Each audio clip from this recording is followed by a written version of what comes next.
Welcome to Jets Game Day with Robert Saleh, presented by Audi. Here's your host, Eric Allen.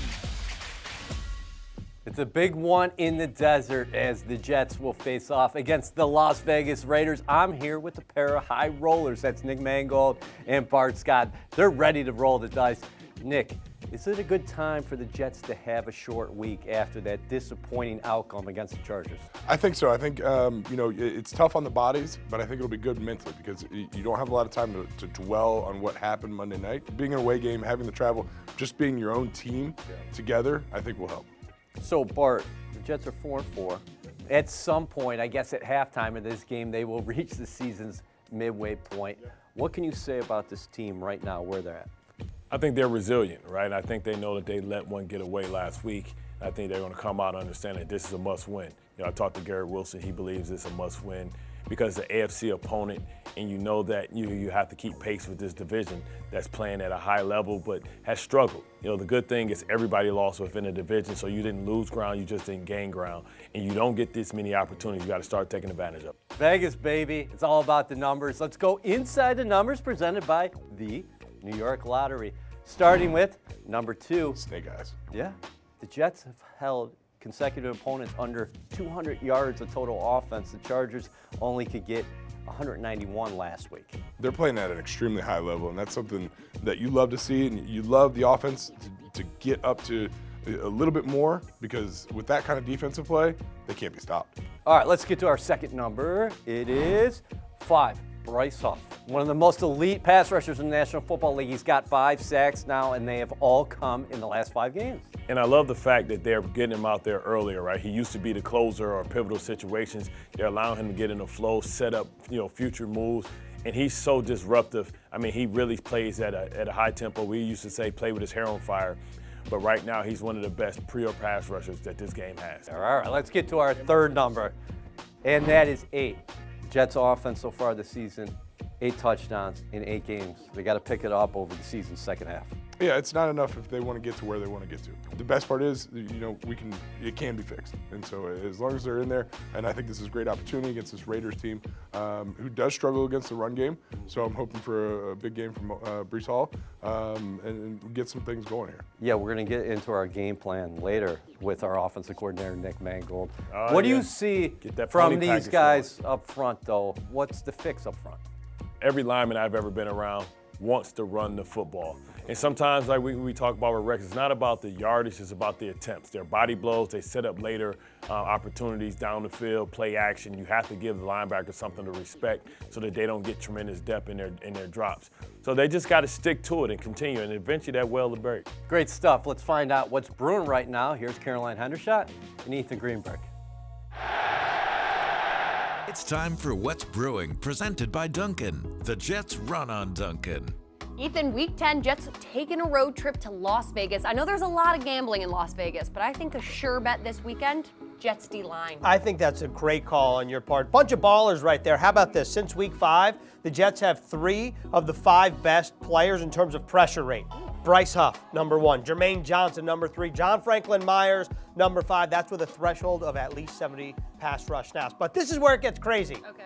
Bryce Huff is on track to be the first player in next-gen stats era history to lead the league in pressure rate in consecutive seasons. Oh, man, he can't be stopped. I know the D-line's balling out, but so are the cornerbacks. The Jets have 2 top 10 cornerbacks, according to PFF. Sauce Gardner's ranked number 6. DJ Reed, number 1 among all cornerbacks.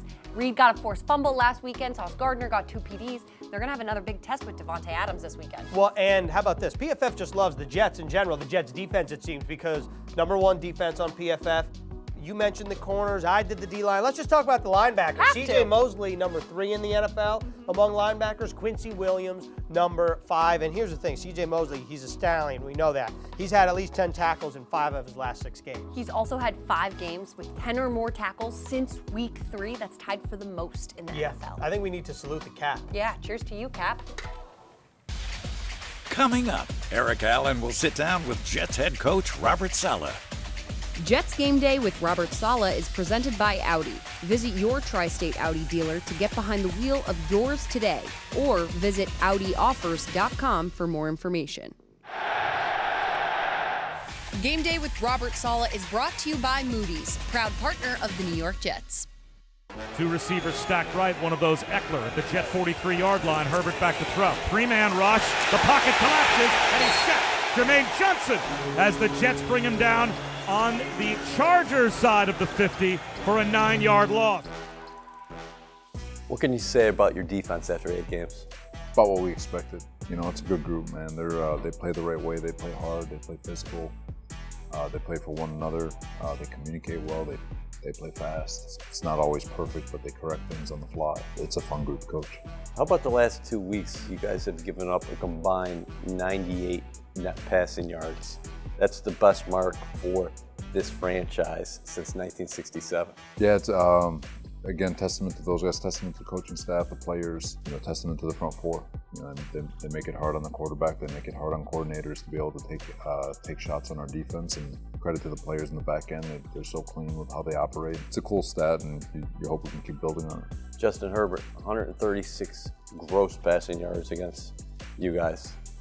That's a career worst number for him. So we talk about a different quarterback each week. You go back to week 1, it was Josh Allen. Week 4, Patrick Mahomes. Jalen Hurts in week 6. Now Herbert.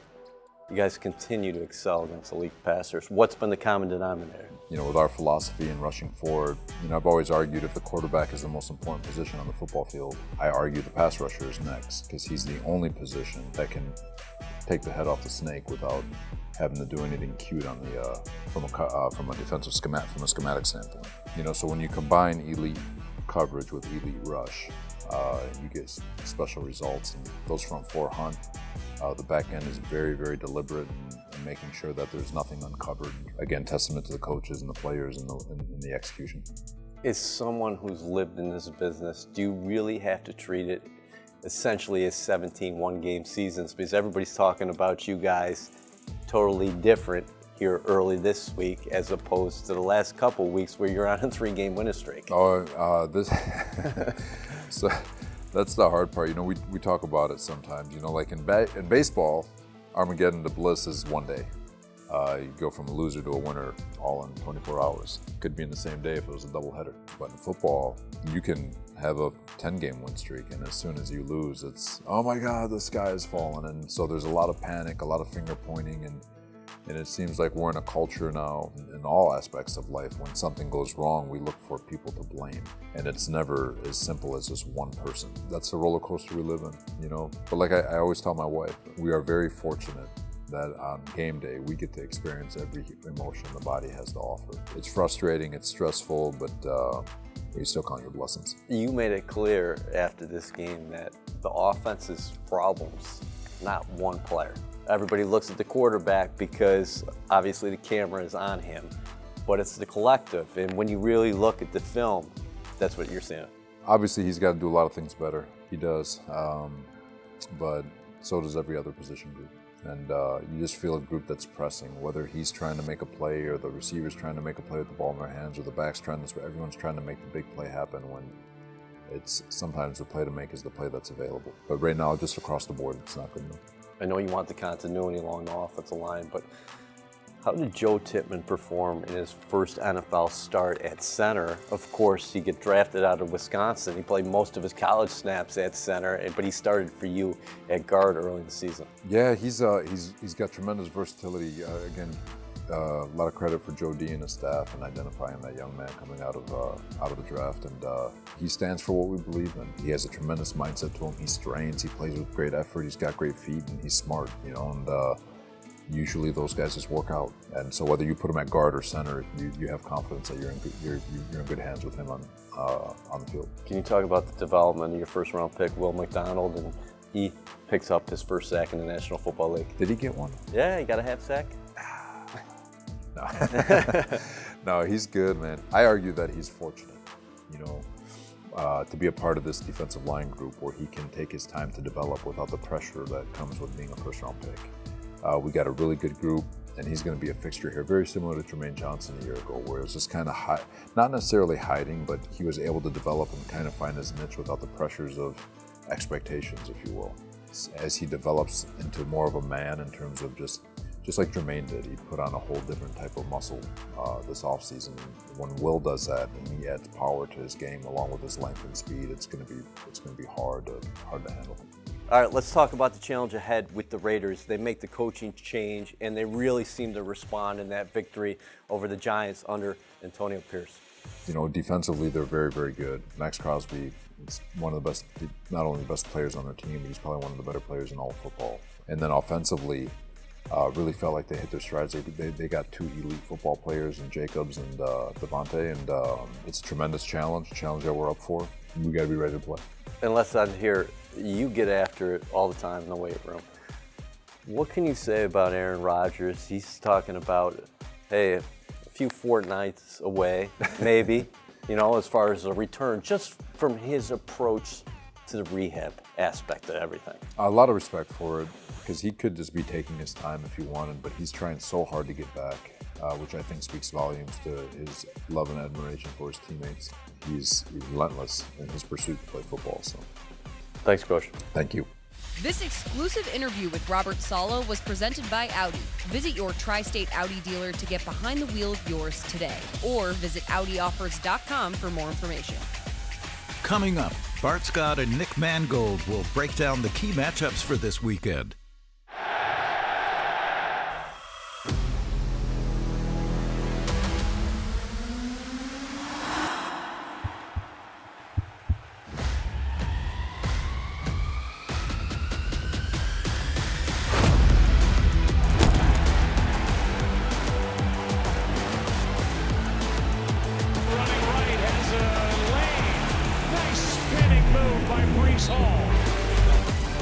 Wilson has his man. Looking for the rookie, and it's knocked away by Sauce Gardner. This 3-man rush, and Herbert is sacked nonetheless.